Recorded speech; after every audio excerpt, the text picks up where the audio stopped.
जेव्हा आपण युनिव्हर्सिटी डिग्रीबद्दल बोलतो तेव्हा डोळ्यासमोर काय येतं? मोठमोठी पुस्तकं, परीक्षा, बरोबर ना? पण आता हे सगळं चित्र बदलतंय.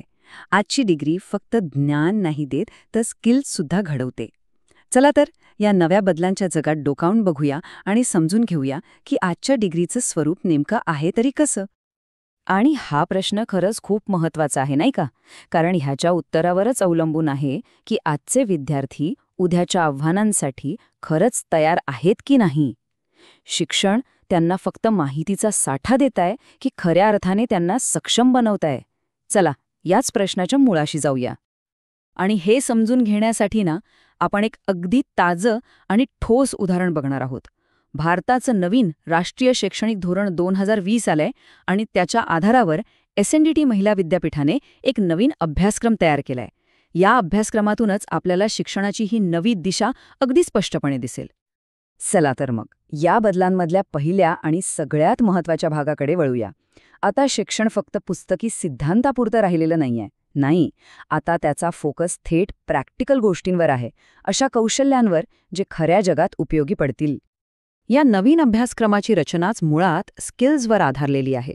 इथे बघा, 3 प्रकारचे कोर्सेस आहेत. SEC म्हणजे स्किल एन्हान्समेंट कोर्स, VSC म्हणजे व्होकेशनल स्किल कोर्स आणि OEC म्हणजे ओपन इलेक्टिव्ह कोर्स. आता नावांवरूनच कळतंय की प्रत्येक कोर्सचा उद्देश विद्यार्थ्यांना काहीतरी विशिष्ट, काहीतरी प्रॅक्टिकल शिकवणं हाच आहे. एक उदाहरण घेऊया. समजा BA इकॉनॉमिक्स. आता यात फक्त जुने सिद्धांत नाहीयेत, तर स्टॉक मार्केट कसं चालतं, बँकिंगची बेसिक तत्त्व काय आहेत, फायनान्शियल लिटरसी म्हणजे काय, असे विषय आहेत. जरा विचार करा, हे ज्ञान विद्यार्थ्यांना थेट जॉब मार्केटसाठी तयार करते. आणि गंमत म्हणजे हा बदल फक्त इकॉनॉमिक्स पुरता नाहीये. म्हणजे बघा, एका बाजूला इकॉनॉमिक्सचा स्टुडंट बँकिंग शिकतोय, तर दुसऱ्या बाजूला इतिहासाचा विद्यार्थी हेरिटेज टुरिझम सारखा कोर्स निवडू शकतो. म्हणजे काय, तर प्रत्येक विषयातून प्रॅक्टिकल नॉलेज देण्यावर जोर दिला जातोय. ही गोष्ट अगदी स्पष्ट आहे. ओके, आता वळूया दुसऱ्या एका इंटरेस्टिंग बदलाकडे. इतिहास. अनेकांना हा विषय थोडासा कंटाळवाणा वाटतो, नाही का? पण ह्या विषयाला आजच्या काळात अधिक रंजक आणि रिलेटेबल कसं बनवलं जाते, हे पाहणं खूपच मजेदार ठरेल. इतिहासाच्या अभ्यासक्रमाच्या प्रस्तावनेतच या नव्या दृष्टिकोनाचं सार दडलंय.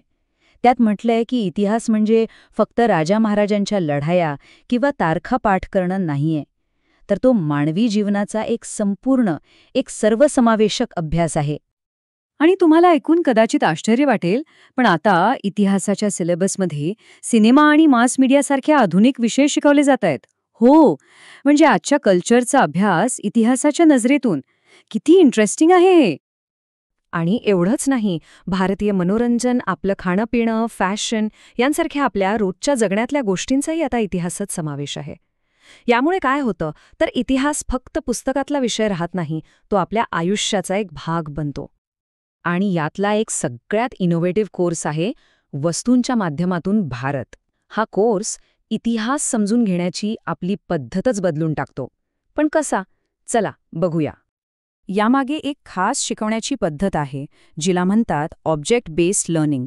म्हणजे काय, तर फक्त पुस्तकात वाचायचं नाही, तर विद्यार्थी प्रत्यक्ष जुन्या वस्तूंना, नाण्यांना, कलाकृतींना हाताळून त्यांचं विश्लेषण करून इतिहास शिकतात. विचार करा, यामुळे शिकण्याचा अनुभव कितीतरी जास्त खोल आणि कायम लक्षात राहणारा होतो. याचं एक मस्त उदाहरण म्हणजे जहांगीरचा वाईन कप.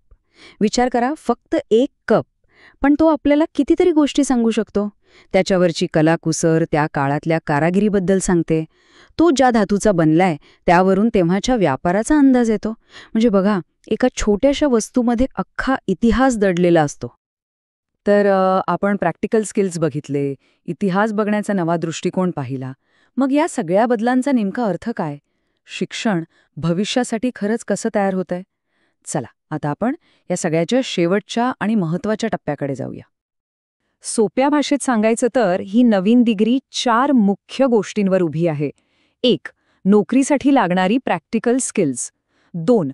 पारंपरिक विषयांना आधुनिकतेची जोड. 3. फक्त पाठांतर नाही तर विचार करायला शिकवणं. आणि सगळ्यात महत्त्वाचं 4. विद्यार्थ्यांना आपलं भविष्य स्वतः घडवण्यासाठी सक्षम करणं. पण या सगळ्या बदलांमागचा अंतिम उद्देश काय असेल? फक्त एक नवीन सिलेबस तयार करणं, की याच्या मागे काहीतरी खूप मोठा आणि महत्त्वाचा विचार आहे? याचं उत्तर आपल्याला पुन्हा इतिहासाच्या अभ्यासक्रमातल्या एका वाक्यात सापडतं. या बदलांचा उद्देश फक्त एक एज्युकेशनल रिफॉर्म नाहीये, तर विद्यार्थ्यांना एवढं सक्षम बनवायचं आहे की ते स्वतःचं आणि समाजाचं भविष्य घडवू शकतील. आणि हाच विचार या संपूर्ण बदलाला एका वेगळ्याच उंचीवर नेऊन ठेवतो.